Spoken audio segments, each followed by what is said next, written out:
네, 오늘부터는 인터커넥트, 메탈리제이션에 대해서 공부를 해보도록 하겠습니다. 이제 저희가 액티브한 소자는 다 만들 수가 있게 됐습니다.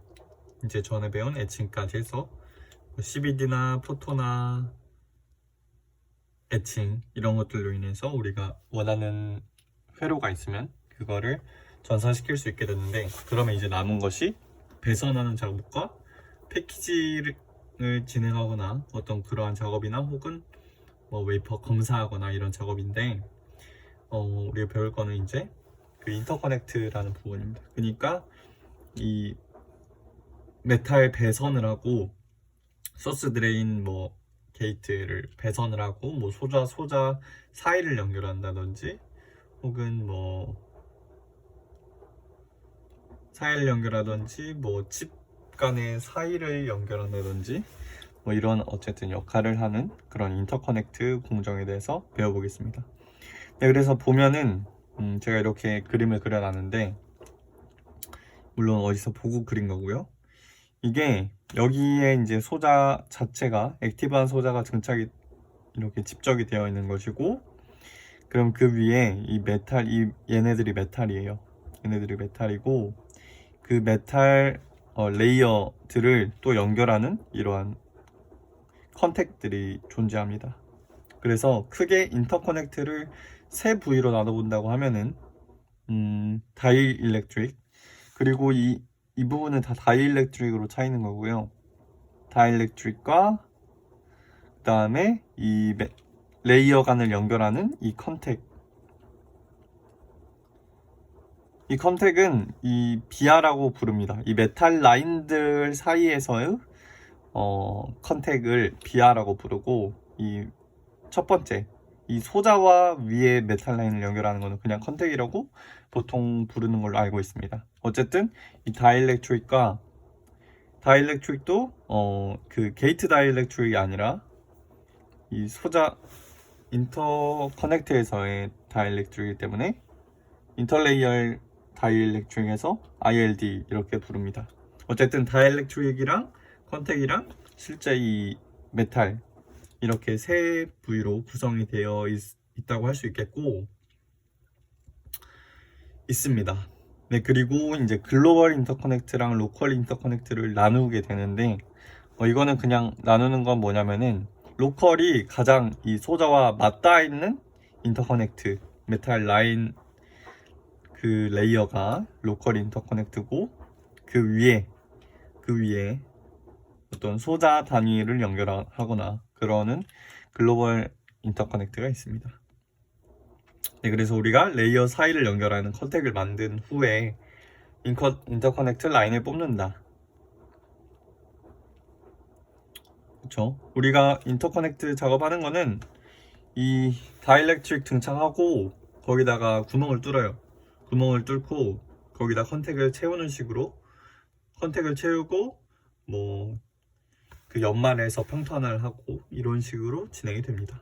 그래서 얘를 백엔드 프로세스라고 하고요. 얘네가 요새 중요해지고 있는데, 중요해진 이유는 이제 그 딜레이, 어쨌든 이 소자들이 그러니까 캐패시턴스에 전하가 차고 빠지고 이러한 과정들을 통하게 되는데, 소자가 작아지게 되면서 주요한 이 딜레이를, 그러니까 소자의 작동 시간, 스위칭 시간을 지연시키는, 리미티드 시키는 요인이 이 인터커넥트 쪽에 RC 딜레이가 중요해졌어요. 그 파이가 커짐으로써 이제 중요해졌습니다. 그래서 어떤 물질의 변화도 있었고 어떤 공정의 변화도 있었고 그러한 현상이 나타났습니다. 그래서 RC 딜레이를 아주 간단하게 보자면은 이렇게 보시면은 얘가 메탈 라인이고요. 이렇게 위에 올려져 있는 게 메탈 라인입니다. 두 개가 메탈 라인이 이렇게 있고, 여기는 절연체가 있고 여기는 실리콘이 있네요. 네, 그러면은 우리가 이 커패시턴스를 두 개를 볼 수 있을 텐데, 먼저 이 사이에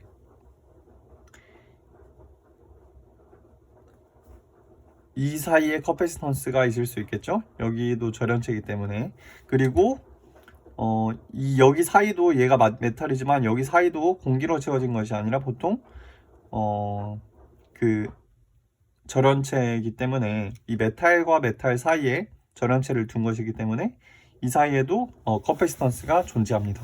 그리고 우리가 메탈의 경우에는 이 비저항을 갖고 있기 때문에 이 저항이 있겠죠. 어쨌든 그래서 RC 서킷이라는 겁니다. 이 어떤 공정의 구조가. 그러면은 여기서 이거를 잠깐 보면은 X2X는 옥사이드 두께고 이 W는 이 메탈 라인의 폭입니다. 폭. 메탈 라인의 길이가 L이고 이 여기 이 메탈과 메탈 사이의 길이가 LS, 그리고 메탈의 높이가 하이트입니다. 이거를 기억하시고 넘어가겠습니다. 그래서 우리가 가장 간단한 RC 회로를 보게 되면은 이렇게 생겼는데요.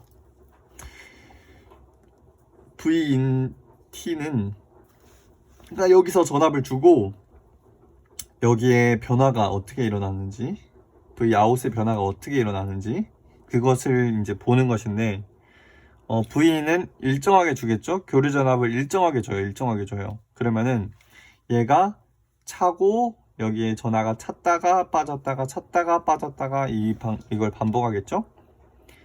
그래서 우리가 V in T를 V out T 플러스 ITR 이렇게 나타낼 수가 있겠고, 그것을 I를 이제 CdVdt니까 이렇게 나타내게 되면 이런 식이 된다, 이런 것이고요. 근데 중요한 것은 VOut가 이 V0는 이제 V in T예요. 여기는 그러니까 여기의 전압은 계속 일정하게 주어지죠. 시간에 따라서. 그걸 그냥 V0로 나타낸 것이고, 그랬을 때의 VOut의 어떤 그래프가 이런 식이 이렇게 나온다. 그리고 그 그래프를 그려보면 이렇게 된다. 즉 시간의 지남에 따라서 이게 충전할 때 얘가 이쪽으로 가서 전하가 쌓일 때는 이런 식의 딜레이가 걸린다. 이렇게 스텝 펑션으로 가는 것이 아니고 이런 식의 딜레이가 걸린다. 그리고 반대로 여기 꽉 차 있을 때, V0만큼 차 있을 때 디스차징 하는 경우에서 얘가 다시 마이너스로 교류니까 바뀌면은 이쪽으로 디스차징이 되겠죠. 그렇게 되면 또 다시 이렇게 딜레이가 생긴다. 어쨌든 이 충전하고 방전시키는데 딜레이가 생긴다. 그래서 그 식을 봤더니 RC예요, RC. 그러면 얘를 줄이면 줄일수록 우리가 딜레이가 얘가 더 가팔라지는 거니까 더 딜레이를 줄일 수 있다. 그러니까 최고점까지 가는데 딜레이를 줄일 수 있다, 이 말이잖아요. 그렇기 때문에 우리가 RC를 줄이려고 한다. 그것을 이제 알고 계시면 되겠습니다. 그래서 RC 딜레이라는 거. 그래서 선저항을 보면은 아까 여기서 본 거죠. 비저항분의 얘가 길이고 얘가 면적이잖아요. 길이고 WH 면적. 이 라인의 면적이 여기고 길이가 이거이기 때문에 저항이 저렇게 주어진 것이고요. 그 다음에 캐패시턴스는 두 개를 더했어요. 두 개를 더했는데 그 하나가 아까 여기에 이 캐패시턴스고 하나가 이 사이의 캐패시턴스, 두 개를 더한 값입니다. 캐패시턴스는 그 K 값에 이거 R 값에 거리가 짧을수록 커지니까 이거고 면적이 넓을수록 커지니까 이렇게 되죠. 이 공식을 이용해서 뒤에다가 사용한 것이 이 식입니다. 그리고 두 개를 더했습니다. 그래서 RC 딜레이의 값을 우리가 구한다. 그러면은 어떤 두 개를 곱한 값에다가 어떤 노멀라이징을 어떤 실험 값에 의해서 식을 만드는 게 이거고요.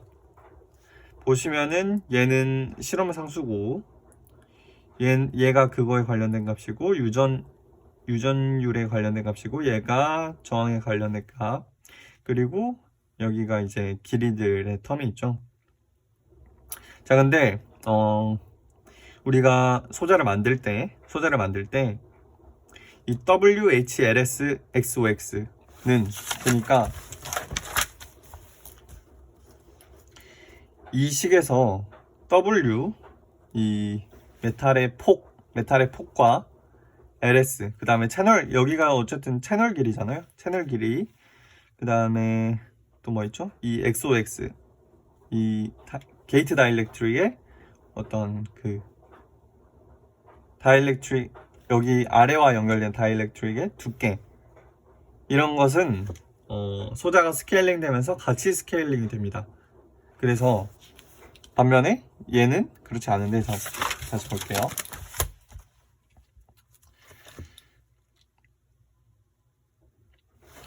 F민을 우리가 소자가 작아졌을 때 그 중에서 가장 작은 피처 사이즈를 F민이라고 하는데, WHLS XOX는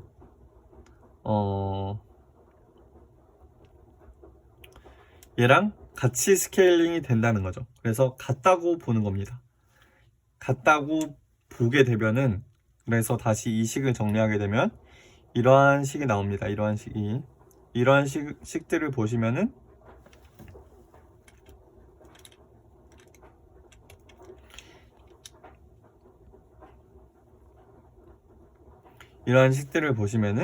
이렇게 나타낼 수가 있는데, 그럼 결국에 여기도 마찬가지로 커패시턴스에 대한 값, 그 다음에 저항에 대한 값, 그리고 이 메탈 길이에 대한 값, 이것까지 이렇게 돼 있죠. 근데 로컬 인터커넥트의 경우에는 L도 함께 줄어듭니다. L도 F민이랑 같이 같다고 취급할 수가 있는데 같이 스케일링 다운이 되는데, 이 글로벌 인터커넥트의 경우에는 그렇지 않다는 겁니다. 그렇지 않고 Lmax가 A가 칩 에리어인데, 그러니까 칩 에리어는 그거랑 상관이 없잖아요. 소자의 가장 작은 피처 사이즈에 상관없이 칩은 어차피 소자가 더 많이 직접되면 직접됐지, 이게 막 나노 단위로 내려가는 건 아니잖아요. 그렇기 때문에 커질 수 있다, 오히려. 그쵸? 얘는 계속 작아질 텐데 얘는 커지니까. 그렇기 때문에 이 로컬에서는 얘가 상쇄가 됩니다. 상쇄가 돼서 물론 딜레이는 이 캐패시턴스랑 이 아래 저항의 영향을 받겠지만, 이 글로벌의 경우에는 심지어 얘가 상쇄가 안 되기 때문에 오히려 더 완전 커질 수가 있게 된다. 소자가 작아지게 되면서. 그렇기 때문에 이 딜레이가 더 문제가 되는 것이고요. 그래서 결국에는 우리가 이 R하고 C를 줄여야 한다. 그것이 우리가 이렇게 공정이 발전하게 된 계기라고 보시면 되겠습니다. 자, 그래서 이제 오믹 컨택에 대해서 볼 텐데, 오믹 컨택, 그러니까 우리가 이제 연결을 해야 되잖아요, 메탈로서. 근데 이 메탈을 연결하는 이유는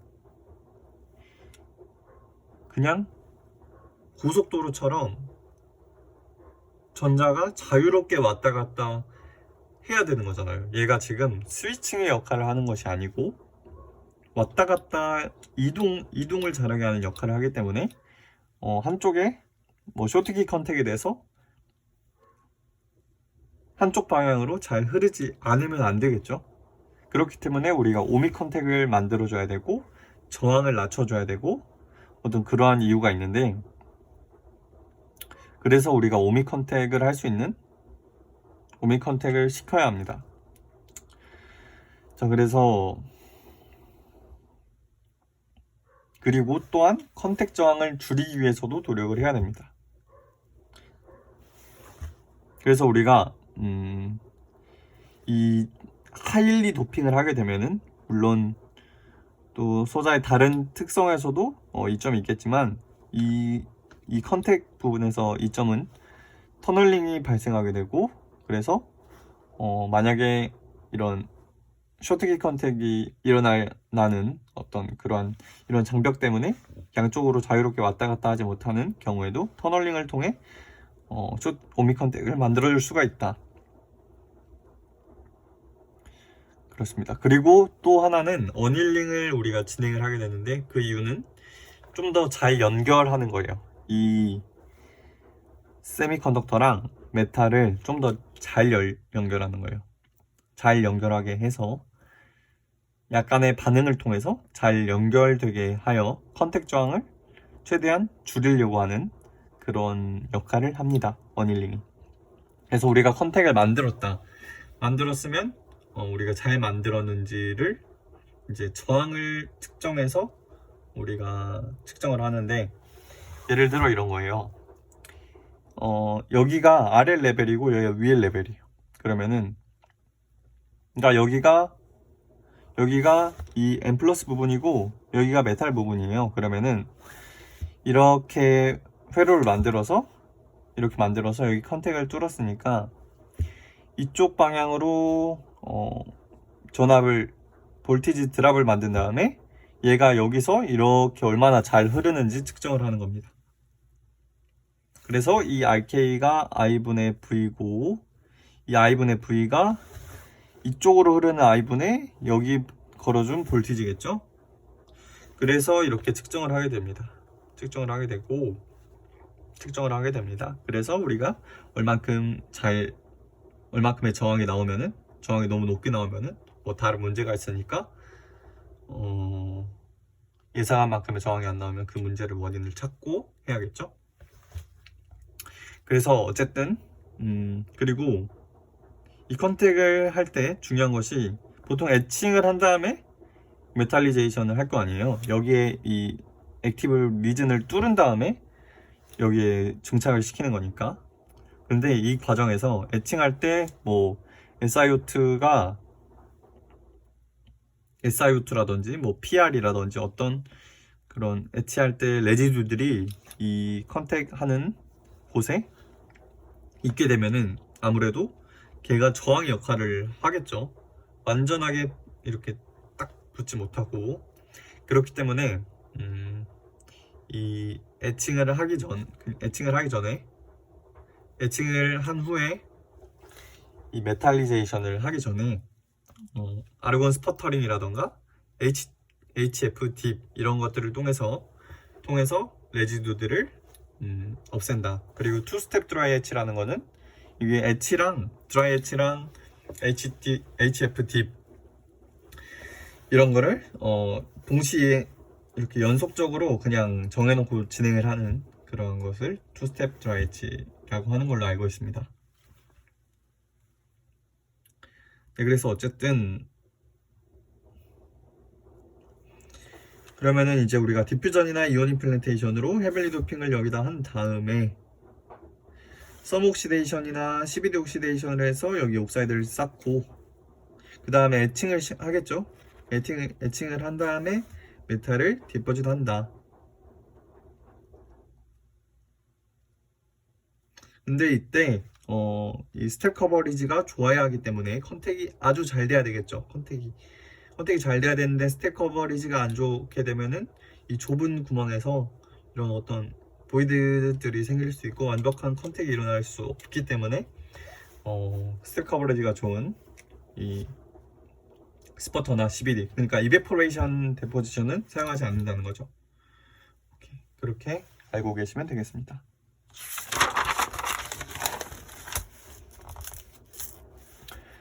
네, 그리고 이것은 그 스텝 커버리지를 좋게 만드는 또 한 가지 방법인데, 사이드월 컨투어링이라고 해서 얘가 PR이고요.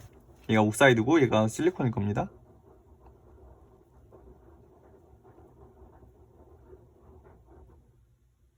아니죠? 그러니까 여기가 얘가 PR이고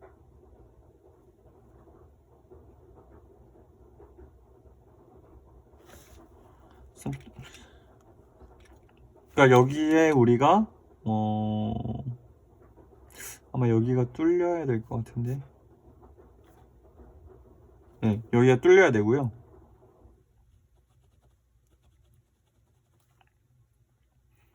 그러니까 우리가 PR을 이렇게 각지게 약간 이렇게 스무스하게 하면은 에칭을 할 때 여기도 이 프로파일이 그대로 옥사이드에도 따라오게 되고, 그래서 우리가 메탈을 에칭할 때 좀 더 스택 커버리지가 좋게 할 수 있다. 이거는 어떤 PR 플로우, 리지스트 플로우, 리플로우 하고 드라이 에치 하거나 어떤 드라이 에치 중에 뭐 옥시전을 넣거나 뭐 이런 식으로 할 수 있다고 하는데, 그냥 이런 방법이 있다 정도만 아시고 넘어가면 될 것 같습니다. 그래서 이거는 아까도 말씀드렸던 거고요. 자, 그러면 이제 어닐링에 대해서 볼 텐데, 우리가 지금은 알루미늄을 생각을 하고 있는 거고, 여기에 실리콘이 있고, 이제 네이티브 옥사이드들이 보통 있죠. 이 실리콘에는 아주 얇은 네이티브 옥사이드들이 있기 마련인데, 알루미늄도 마찬가지죠. 여기 위에 증착을 해요. 알루미늄을 증착을 하고 알루미늄 매치를 하고, 아무튼 그렇게 되면은 이 과정에서 어닐링을 하게 되면 어떤 현상들이 일어나느냐. 일단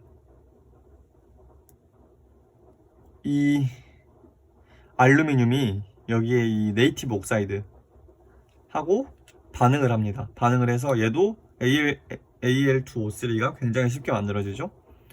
그러면은 그 Al2O3를 뚫고 알루미늄이 확산이 되어 실리콘과 컨택을 하게 되고, 실리콘과 온전히 컨택을 하게 되고,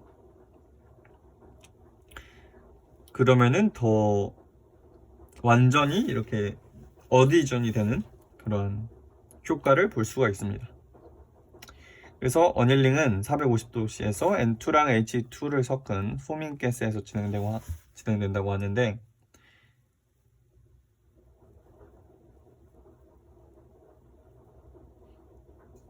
얘네는 네, 아무튼 그렇고, 어닐 동안 알루미늄은 SiO2와 반응해서 인터페이스에 Al2O3 막을 형성하고, 그 옥사이드를 따라서 Si와 직접 컨택하도록 확산된다. 또한 인터페이스 트랩도 패시베이션 시킬 수 있다. 그래서 좀 더 컨택이 잘 이루어지도록, 그러니까 컨택 저항이 낮을 수 있도록 이러한 어닐링을 진행을 하게 됩니다. 근데 이걸 진행했을 때 문제점이 있는데요. 그냥 이렇게 했을 때 문제점이 있는데, 어닐링 도중에 Si가 알루미늄 쪽으로 녹아서 확산이 될 수가 있습니다. 그러니까 Si가 알루미늄 쪽으로 녹아서 확산이 되면은, 여기서 얘가 이렇게 확산이 돼요. 그러면은, 왜냐면 얘는 또 완전히 그 무슨 단결정 성장을 시킨 게 아니기 때문에 폴리 상태일 건데, 그러면은 그레인 바운더리를 따라서 굉장히 확산이 잘 일어나겠죠. 그렇게 되면 여기에 Si 자리가 빈 자리에 이 알루미늄이 파고들게 되는데, 그러면은 이렇게 파고드는 어떤 스파이킹, 알루미늄 스파이킹 현상이 생기게 됩니다. 그러면은 여기가 이렇게 정션이 있을 거 아니에요. 잘못하면은 얘가 이거를 뚫을 수도 있겠고, 아주 쉘로우하다고 그러면은 어떤 그런 문제가 발생하겠죠.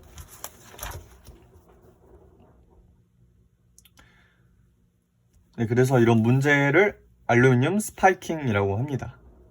그래서 이걸 대비하는 솔루션이 있는데, 첫 번째는 이제 알루미늄 Si, 알루미늄 실리콘 이 알로이를 사용하는 건데, 미리 알루미늄에 실리콘을 녹여 놓는 거예요. 그래서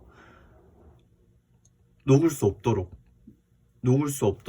미리 조금의 그 용의 한도만큼의 얘를 넣어 놓는 건데, 그렇게 되면은 어쨌든 알루미늄 안에 이 불순물이 끼어가는 거니까 아무래도 그 온전한 컨택 저항이 좀 더 높아질 수밖에 없겠죠. 그리고 일렉트로 마이그레이션을 더 강하게 일어나게 하는데, 그래서 일렉트로 마이그레이션을 뭐 나중에 한 번 더 다루겠지만 간단히 설명을 하면은, 만약에 알륨 Si 얼로이를 사용한다 그러면은 이 알루미늄에 Si가 어느 정도 이렇게 껴져 있다고 이렇게 생각을 하시면 될 것 같고, SI가 껴져 있으면은 이 통로가 좁아지게 됩니다. 통로가 좁아지게 되는데, 알루미늄의 이 일렉트론 길이 좁아지게 되는데, 이 일렉트로 마이그레이션 현상이 뭐냐면은, 일렉트로의 그런 커런트 덴시티가 너무 세지다 보니까 그 일렉트론의 그 모멘텀에 의해서, 그러니까 모멘텀에 의해서 이 원자들이 같이 이렇게 쓸려가는 그런 현상이거든요. 일렉트론에 의해서. 근데 여기가 좁아지게 되면 여기에 그 덴시티가 더 커지게 되므로 일렉트로 마이그레이션 현상이 더 잘 일어날 수 있게 됩니다. 그렇게 되면은 이 알루미늄이, 여기 있어야 되는 알루미늄이 다른 데 이동해서 다른 전극에 이렇게 쌓이게 되는 거예요. 그러면은 이쪽은 스트레스를 양쪽이 많이 받게 되고, 한쪽은 쇼트가 나고 한쪽은 아예 오픈이 되는 그러한 형태의 오류가 나타나게 되는데, 그러면 소자를 오래 사용할 수 없게 되고, 그렇기 때문에 안 좋습니다. 근데 이 알루미늄 실리콘 알로이를 사용하는 건 이거를 가속시킨다는 거죠. 그래서 사용이 어렵다, 얘는 문제가 있다. 그래서 나온 방법이 뭐냐면 이 디퓨전 배리어를 사용하는 겁니다. 디퓨전 배리어를 사용하는 건데, 그러니까 이 그림으로 보시면 여기가 컨택이고 여기가 알루미늄이고 여기가 실리사이드라고, 얘는 SI랑 이 컨택, 그러니까 얘는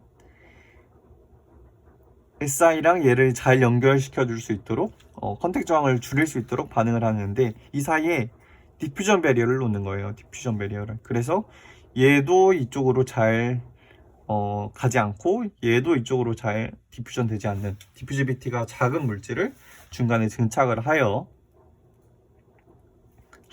이것을 방지하는 방법이 있습니다. 그래서 지금은 물론 알루미늄을 사용하진 않지만 디퓨전 배리어의 방법을 사용합니다. 디퓨전 배리어를 현재 공정에서도 사용하는 것으로 알고 있습니다. 그럼 얘는 특성은 어때야 될까요? 얘는 알루미늄과 이 실리사이드 혹은 SI, 얘네의 그 디퓨지비티가 굉장히 작으면서도 컨택 저항을 최대한 줄일 수 있고, 그 다음에 컨덕티비티는 좋아야겠죠. 어쨌든 얘도 여기로 통로로 전자가 이동을 해야 되기 때문에, 그래서 그러한 특성을 가져야 합니다. 자, 그래서 그 TIN이라는 애가 이 배리어로 많이 사용이 되고요. 그 다음에 이 실리사이드로는 TISI 뭐 2 이런 애들, 그러니까 TI를 먼저 증착해서 얘네랑 반응을 시켜서 실리사이드를 형성을 하고, 그 위에 디퓨전 배리어를 증착하고, 그 위에 다시 메탈을 이렇게 배선을 하는 그런 방식을 쓸 수 있습니다.